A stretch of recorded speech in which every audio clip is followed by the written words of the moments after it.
My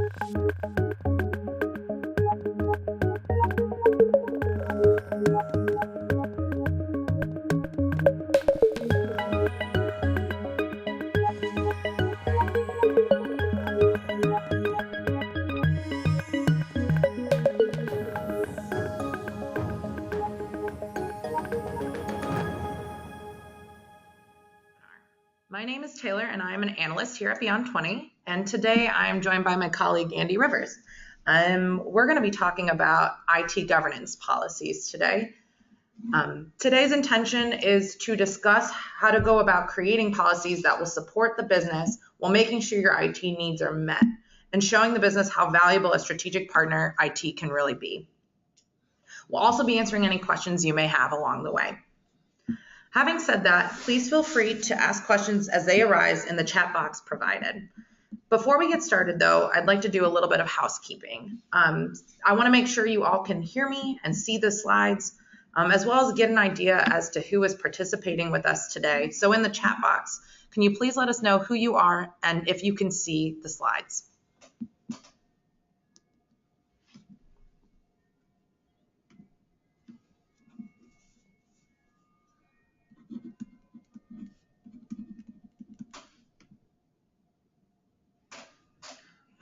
All right, great. Looks like you all can see the presentation, so we'll go ahead and get started here. I'd like to start off giving you all a little bit of background about Beyond 20. Beyond 20 is an IT consulting firm that provides a wide range of services, from IDLE assessments to process design sessions, and even strategic planning sessions, which is actually one of our more popular workshops. So if you're interested in learning more about our strategic planning sessions, please do not hesitate to reach out to us after today's webinar. We'll be sure to give you our contact information here later on in the presentation. So as I mentioned earlier as well, I'm joined today by my colleague, Andy Rivers. Andy is a senior advisor here at Beyond 20 for the past couple of years. He came to us from the University of Tennessee, where he was the former ACIO. Andy has a wide range of IT certifications, specifically in IDLE and security. He also is good about keeping up an active lifestyle. He loves running, coaching his kids' sports teams, anything to keep him active. He does it. Definitely keeps him busy on the weekends. Yeah. So all right, Andy, you want to kick us off here? Yeah, so thanks for the introduction there, Taylor. So today we're going to be talking through IT governance. We are going to start out with, what is IT governance? What is it? Why do we need it? To make sure that we're starting from the same foundation, the same starting point. We're going to talk about some of the key elements that you want to make sure that you include in your governance structure. Then we're going to talk about some challenges that you'll face and some tips for addressing those challenges. Then we will do the traditional recap, kind of talk through what we talked about, and then open up the floor for questions. As we go through, if you have any questions, feel free to add those to the chat box there. We also received a few ahead of time, so we'll be addressing those as we go. If you have any questions, go ahead and add them in there. If we can, we'll answer while we're in that particular section. If not, we will combine them all at the end. But please ask if you have anything. So let's start out by talking about what is IT governance. When we talk about what IT governance is, one of the first things we need to recognize is that IT exists to support the business, that IT doesn't exist to just do IT, that we are there to support the business, that if the business goes away, then IT goes away. We don't stand alone. We are there to be able to help the business carry out the things that it needs. No one in your organization sat back one day and thought, whoo, that IT stuff looks like a lot of fun. We should start doing that. Let's get into this IT stuff. No, it came over time. Most IT organizations, departments grew organically in the fact that the business needed to conduct some sort of activity to either drive their business, grow their business, drive innovation, and that needed IT resources to be able to develop and resource and maintain. And so over time, IT has become a department entity of itself. It is now in today's world a required entity that we can't really function without it. But we need to recognize that we exist, that IT exists to be able to support the business. this goes hand in hand with this idea of IT service management. So the IT service management is ensuring that we are providing services that meet the needs of the business. And we'll talk about how these two things work very well together, and the fact that one can complement the other. I hesitate to say that each one is required, because you can do IT service management without governance, and you can do governance without IT service management. They just complement each other very well. So what this allows us to do is this allows us to maintain that balance and that alignment between IT and the business, so that are we actually doing the things that the business wants and need, or are we just doing the things that IT thinks we ought to be doing? And so, how do we make sure that, if IT exists to support the business, how do we ensure that we are doing the things that further the business the most, that provide the most value back to the business? And so governance provides us that alignment. And when we think about that, there's a lot of different terms and concepts that fall into this. Your security, is it aligned? Are we compliant with certain things? There's certain organizations that view governance as really only on the compliance side, but really in reality, it should be much more than that. And so governance can incorporate just about all the things that are kind of listed within this word cloud. One of the things to recognize, why we need IT governance is that in the absence of IT governance, everyone's coming to IT and asking them for things. In this diagram here that we've created, you have human resources coming, you have marketing, accounting, purchasing, other departments coming to IT and saying, hey, we need these things. Well, IT is just like every other function within a business, and they have limited resources. The amount of people they have to work on things, the amount of systems and hardware they have to be able to run these things on. So in the absence of IT governance, IT is making the decision as to which one of these things get started in the priority level. So, some IT departments are better than others at doing this. Some of them are very good. Some of them, your businesses may question how good they are. So, but the fact is that we have in this situation, we have IT making business decisions. So we've gone out of that role of, hey, we're supporting you, we're enabling you, we're being a strategic partner, to, in many regards, sort of driving what the business is. So, how do we decide that the electronic org chart from HR is more important than the new marketing BI initiative that we're working on? How do we decide which one of those that IT should be working on to get done first? And if we don't have some structure in place, IT's deciding that themselves. They're creating their to-do list, they're cranking them out. That may be made, those decisions may be made on their knowledge of the business the best they can. Sometimes it's made for political reasons. Sometimes it's made for, who's screaming the loudest or who asked most recently. So what's happening there, though, is, again, we have IT trying to make the decisions of what enables the business the most. So ideally, this is where the IT governance comes in at. That says, hey, as a business, as an organization, maybe it's a private company, maybe you're a city, government, maybe you're a higher education institution, regardless of where you are, some of these things are fundamentally true. You have multiple departments, they all need things done. If we use IT governance well, then we get input from all of them, including IT. So, IT is included within this because they need to be able to say that they can or can't do things, provide estimations. They also have certain things that they need done and prioritized, and maintaining the infrastructure so that we don't sort of neglect the back end things that IT needs. Though these need to be included within your governance decision making as well. But what we've done here is, with IT governance, we're allowing the business to make these decisions as to what is on that to-do list, what's most important, what are we doing first.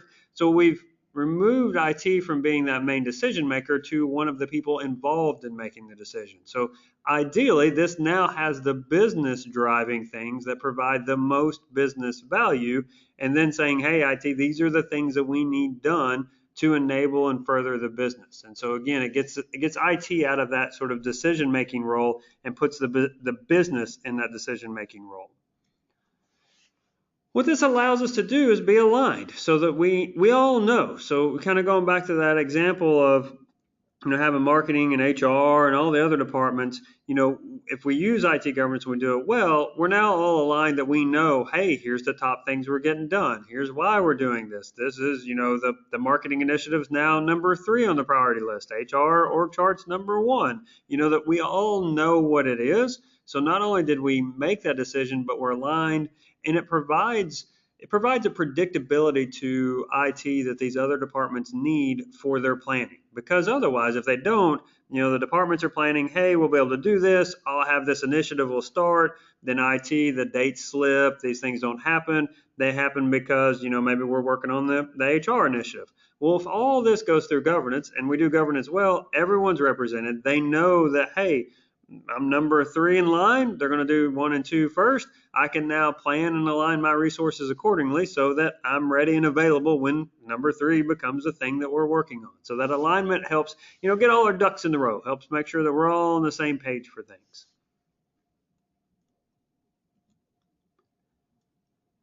So some of the key elements when we think about a governance structure. So some of the key elements are we evaluating things? Are we evaluating the things that are, new project initiatives or new services we're going to offer? How we're maintaining ongoing operations?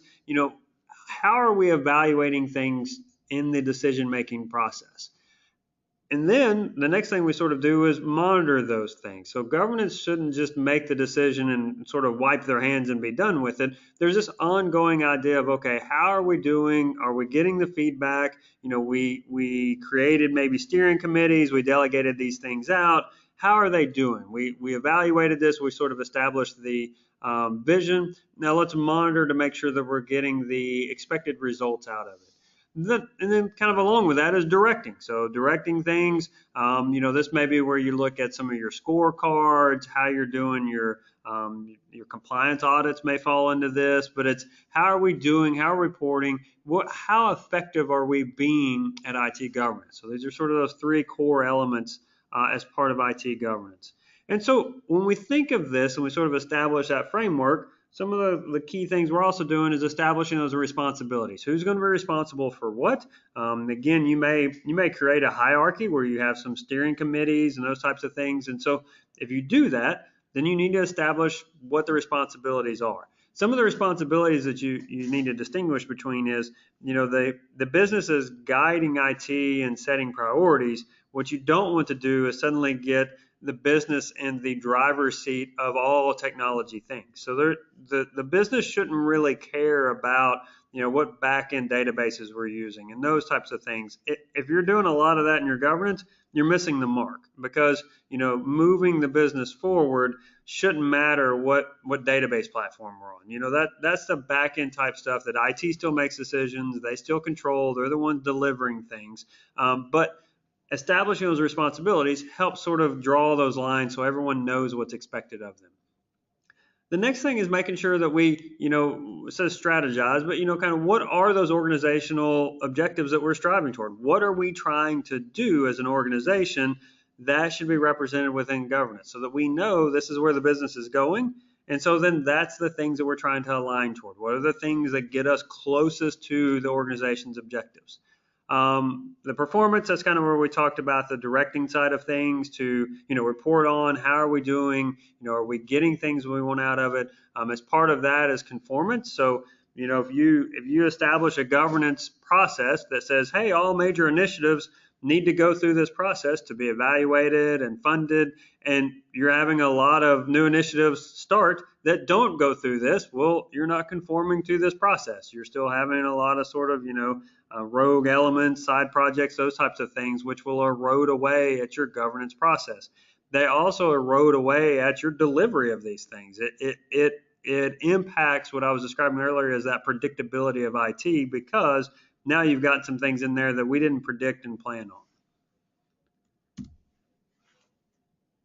So some of the key elements is ensuring that we have, broad input, that we have a lot of input across the organization. What I mean by this is that you don't want to set up a governance where there's only 2 departments represented, that you need to have broad input into this. So it needs to be your major divisions, your major departments, your major stakeholders need to have a role within this. So you need to look at your organization and go, okay, are we representing our organization, or are we only representing a few key areas within it? So I'll use an exaggerated example. If we put our governance process together and we look and we're like, oh man, who's here from HR? Oh, we don't have anybody from HR. Well, then we've missed the mark. They're a critical thing to any organization. They need to be involved in your governance process. So you need to make sure that you have that broad input so that everyone sort of has a voice into the process. Along with that is they need to be involved. They need to be involved in, helping set the priorities, helping establish what they are doing and how it will help further the organization so that decisions can be made. And so what you don't want to do is, back to exaggerated examples, say, hey, we forgot HR. Ooh, all right, well, let's put the director of HR, let's put their name on here. But then the director of HR never comes to any of these sessions, never participates in anything, then we've still missed the mark. There needs to be active involvement in this. So, remember, this is big picture. This sets and drives what IT is doing for the business. Hopefully it doesn't lead to one of these type of situations that, hey, everyone finally agrees. The consensus is there's no consensus. So that's one of the challenges is you get a lot of broad input.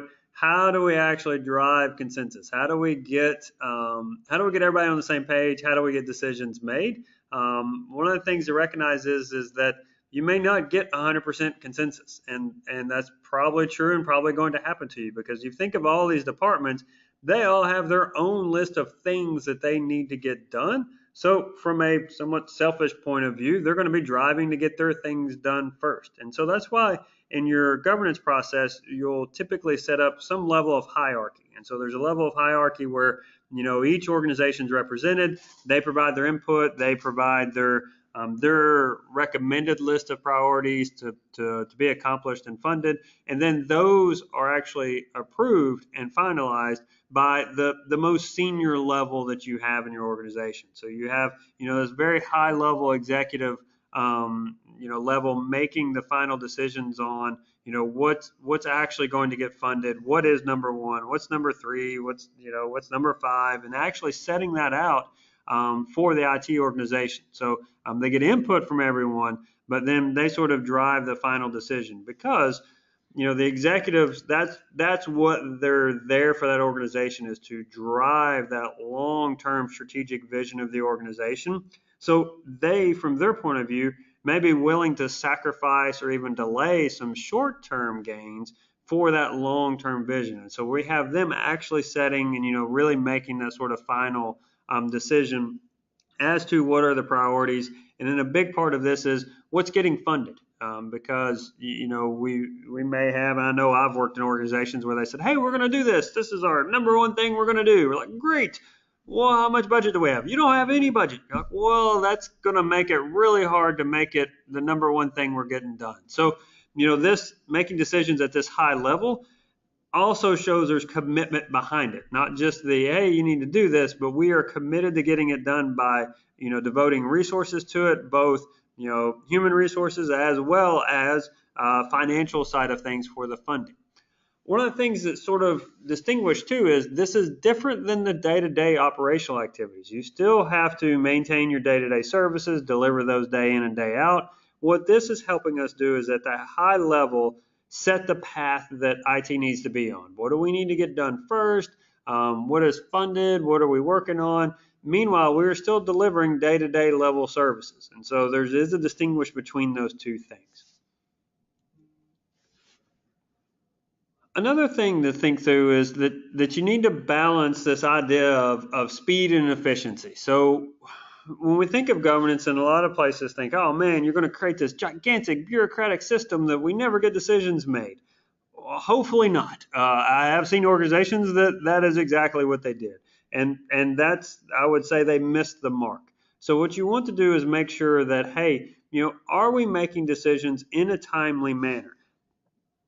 That's going to vary from organization to organization because fast-paced, private company doing e-commerce needs to respond very quickly and get results driven, probably much quicker than, a city government or maybe even a higher education institution. Those things their governance process can take a little bit longer because the business model and the business they're in isn't quite as rapid and sort of addressing things as quickly or responding to things as quickly. So this speed and efficiency concept needs to be evaluated and reflected based upon the type of business that you are. And so one of the other things to think in mind too is that the speed side of things is you want to build in some way that you can still make some decisions and set some priorities, maybe without going through the full model. And that sounds a little crazy, but for those of you that are doing change management, I sort of view it as the emergency change. So that, hey, it should be very rarely used, but if we do have to make a decision, we do have to react very quickly, that we have the ability to do that. Some examples of that is maybe you suddenly do discover that you are, out of compliant with one of the federal regulations that you are supposed to be compliant with. That may result in, having to do a lot of work and impact a lot of things across the organization. You may not have the time to pull together and run through your full governance process. So you want a way to get that to those most senior level decision makers as quickly as possible so that they can be involved and they can influence how this is handled and how it's done, so that it's in accordance with what the business is willing to do. So, some businesses may say, all right, this is now number one. You got to go get us compliant, do all the things you said you're going to do. We recognize that now everything that was on your list before now is now delayed until you get this done. Some organizations may look at it and go, all right, well, the risk of that happening and the consequences of it occurring, the likelihood's really low. And if it does happen, we're kind of okay living with those consequences for a little while. So let's keep our current path. Let's finish out, priority number one, priority number two, and we're going to make this priority number three because we as a business are willing to take on that risk.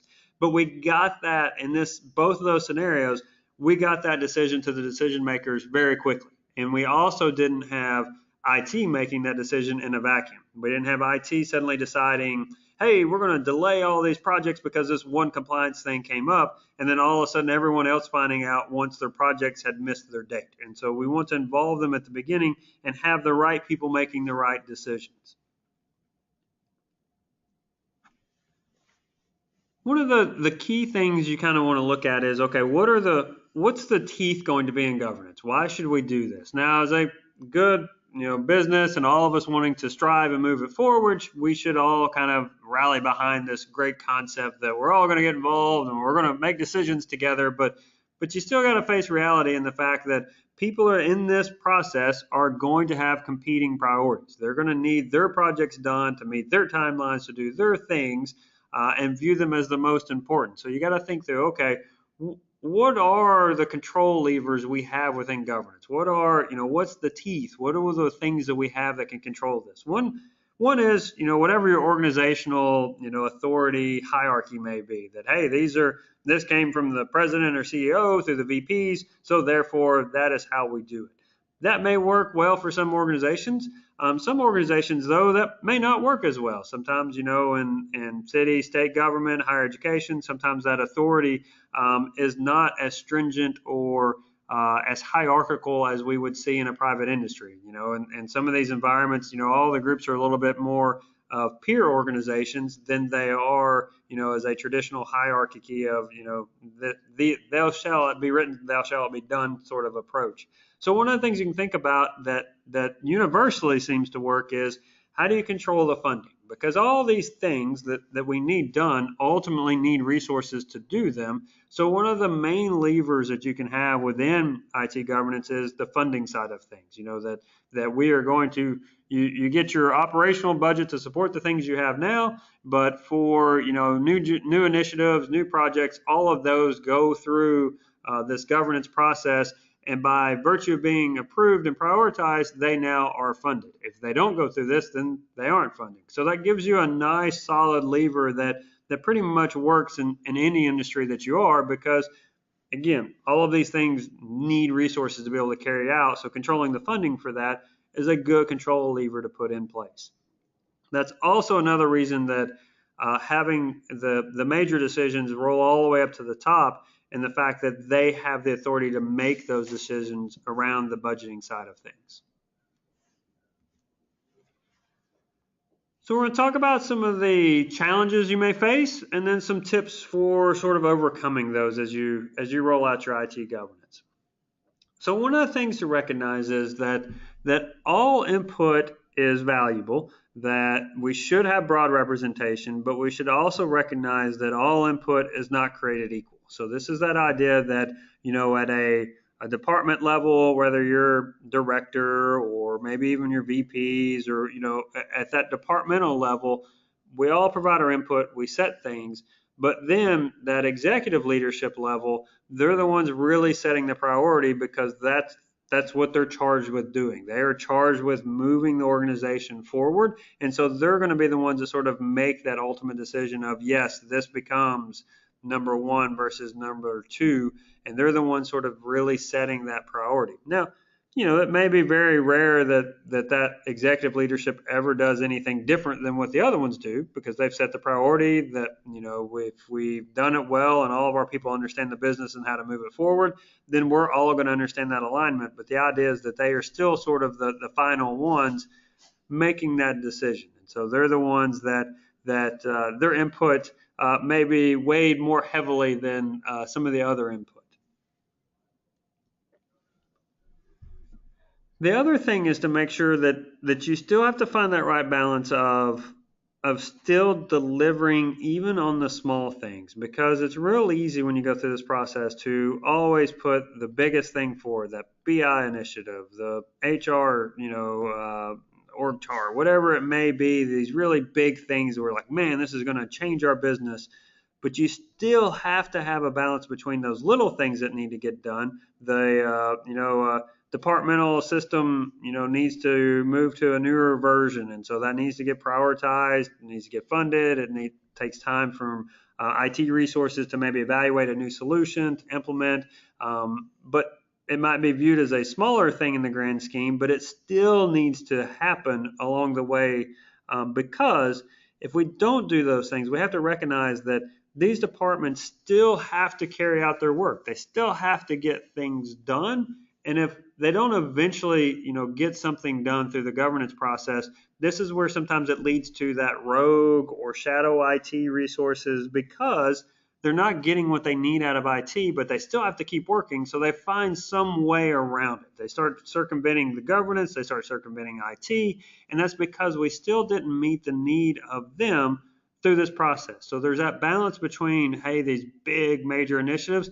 as well as, hey, how do we keep supporting the day-to-day sort of, operational type things that these departments may need, that they're still going to get prioritized there, that we don't always just fund the big shiny new things, but we still get those sort of lower things done for these departments to be able to carry out their work.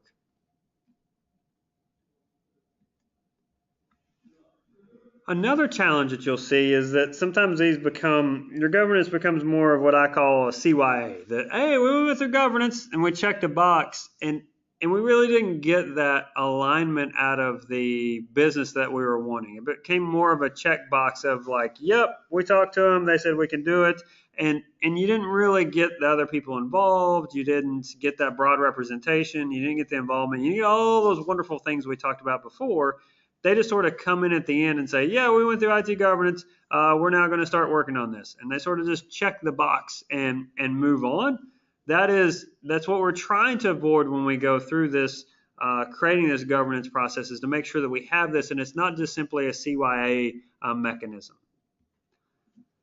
Kind of similar to that, you also want to make sure that people don't circumvent your process, because, people go into this and they think, man, IT governance, this sounds awesome. It's great. We're going to do it. And everybody loves it until their project doesn't get picked or doesn't get funded. Then they start thinking, oh, man, I'm not going to do this governance thing. I'm going to go around it because I still got to get my stuff done. And so what you don't want to do is have it where the very first tough decision that you make within governance is sort of questioned and then circumvented. And so the kind of the way I like to describe that is the stickiness around it. That once you make decisions, do they stick? Are they there? Do you have a meeting? Your executives decided, everyone agrees, and then the very next day, the same executive sends you something different than what was then decided in the governance meeting. And so that would say, oh, we're not having the stickiness that we need. That when decisions are made, they stick. That we are there. They set our priorities. This is what we're working on for the next set period. That we don't sort of have this governance process where everybody's just checking the boxes, but then its output's really ignored. We want to make sure that this is really driving the organization in a manner that we want it driven. And again, a lot of this kind of comes back to the idea of, what's getting funded. That's a big way of kind of controlling things. And it's also one of those things you have to put in there. What you don't want to do is set a lot of things in governance and then not provide the funding for it. One of the organizations I worked in, they kind of famously refer to them as unfunded mandates, that we have all these things we have to do, but you didn't give us any money to do them. And so not only did things not happen, it just generated a lot of discontent because you're being told to do these things, but then you didn't have the resources to be able to do it. So as part of this governance process that you want to establish, needs to include not only the funding as sort of the lever to control it, but as the way to actually get things done. That, hey, we said this is important, this is going to move the business forward. Are we actually giving them the funding to be able to carry that out? So some tips for this one is, make sure that it's being strategic. Are you looking to where the organization wants to go? So, are we aligning the decisions we're making in governance with the business vision, mission, and goals? Are these things aligned? Are we moving it forward, or are we simply just working on the things that are popping up now? It's that idea of the urgent versus the important. The strategic values should be the important things we're working on, and making sure we're not just completely driven by the urgent, the immediate things that we think need to be happening. So is it strategic? Is it pushing us, forward as an organization? And then back to the idea of allocate the funding. So, this process needs to be made up of people that can actually allocate the funding to be able to not only say this is what you're going to do, but also put the money. So put your money where your mouth is at. And so that make sure that you have the money to be able to carry these things out. And then ensure adherence. What is going to happen if someone doesn't follow this process? So we go through governance, you're in the sessions, your thing becomes number 4. You leave the meeting and immediately start working on it as if it's number 1. What is your adherence? How do we ensure that that's occurring? Part of that's going to be that idea of, the monitoring and directing to make sure we're getting those expected results out of it. And then along the way, make sure you're conducting reviews. Are we doing, what we would describe as continual service improvement on this? Are we continually getting better? Look back, say, hey, did some of these things take too long to make a decision? That it took us 3 months to go through this. By the time we decided on it, it really wasn't relevant anymore. Well, we only know that if we review and see how things are going. Or, hey, we're having a lot of people go hire outside IT contractors because their projects aren't getting done. Well, okay, let's look. Are we prioritizing things correctly, or are we sort of neglecting certain places? So we need to look at those reviews. A good way or a good thing to sort of structure these reviews and even structure your governance around is actually your service catalog. Because if you think about your service catalog, should be structured in a way that says, hey, here's all the things that IT is providing to the business. Here's all the things that they are doing for the business, already written in business terms. So if our governance is structured around that too, it sort of provides that linkage between, hey, where's the strategic direction we're going? What do we need out of IT, those services? And then how are we delivering on those things? So both of, how's the governance process effective itself, but then how are we also delivering on these things? So your service catalog can be the glue between these as you roll your process out.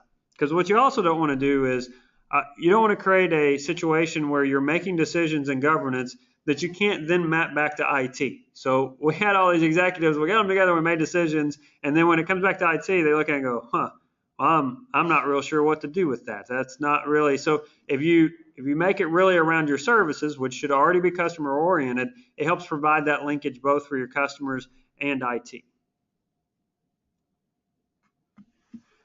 So we're going to recap a few things. We got some questions too, so I'll do the recap and then we'll go through some of the questions that popped up. So, one of the things to think through is that the governance is that mechanism to make sure that we are aligned with the business. This is to make sure that we as IT don't just somehow kind of start plotting our own course, that we are actually aligned with what is the business doing, where are they going, how do we support the business in its strategic mission of where it's going. You need to have policies around it.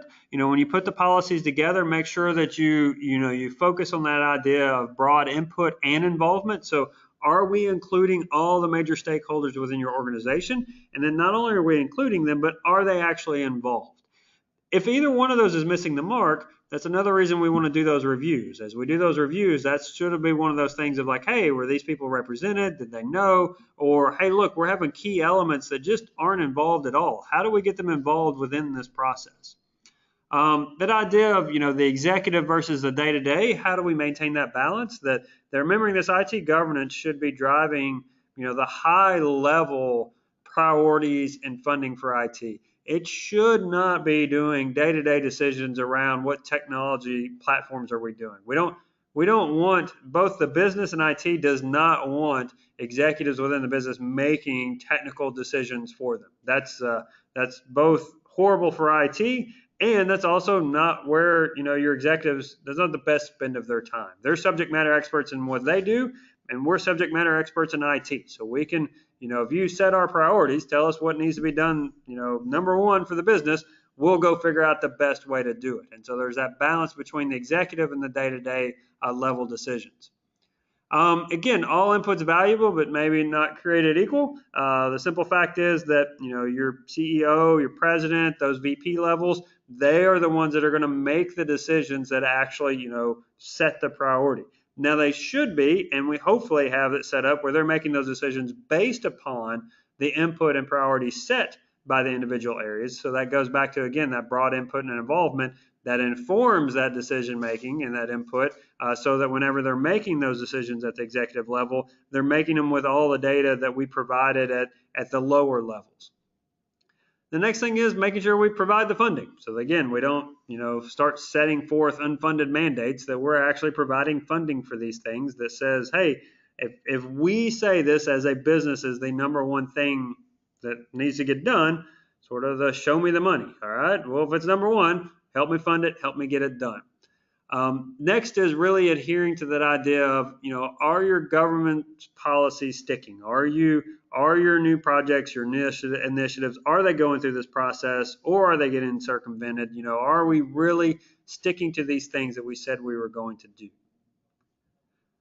All right, I think with that, we got a few questions already, and if you had any more questions, please add them into the chat area. We definitely allowed our times to talk through. We suspected you would have some questions on this one, so let's go through the first question, and we'll go from there. Okay, great, Andy, thanks. So actually, your last recap point here is a good segue into our first question. Nick is asking, so how do you enforce these policies? Is it a good idea to have a system of checks and balances? Are penalties necessary for non-compliance? Do you have any other tips? Yeah, so the people not following it typically kind of comes in two ways. One is, how's the authority of your organization actually structured? Do the people there actually have the authority to carry things out? And if they're not done, are there ramifications? Are those ramifications either they didn't get funding, or are the ramifications that, do they no longer have a position in your organization because they did not follow what everyone said? I don't know how to more, nicely put that. But, to a certain degree, if we set up a structure that says, hey, we as an organization are going to do this, we're going to have everyone's input, this is how we're going to make decisions. Once the decisions are made, then this is what we're going to do. If it's not being adhered to, then, one lever you can is the funding. So they're making sure we're actually funding things, that we're not just telling people to do things that they can't carry out. And the other one is just Are you actually doing your job, as you go forward? And that's part of the compliance and tracking things. And I know it's easy to say on a webinar, and it may be a little bit harder to do day to day, but the idea is, are you actually moving and going in this strategic direction, or are you sort of leaning against the wave trying to do what you always want to do kind of day to day? As far as penalties, I'd have to maybe if you have additional details of what you kind of mean for penalties, I guess it's a little bit hard. Some organizations, if you do a lot of bill back models and those types of things, maybe you could do some sort of funding things where you had to bill back and you had some penalties and that sort of stuff. The other penalties you can have, some of the, we talked about the directing and monitoring earlier. Some of the things you can do is have a scorecard. So you can have a scorecard that is presented to your board of directors or your board of trustees or your planners or something like that says, hey, marketing has a C in governance for these things. They went off and did their own. So you're providing visibility into like who's adhering to it and who isn't at that higher level. But again, that often, from an IT perspective, that often still goes outside of IT in the fact that if marketing gets a C and no one does anything about it, then that's a more systemic issue within your organization than within IT governance. So hopefully that made sense. So I think so. Yeah. All right. All right. So our next question is about communicating these policies. So how do you communicate new and updated policies, especially so that those that are impacted by those policies understand their new responsibilities?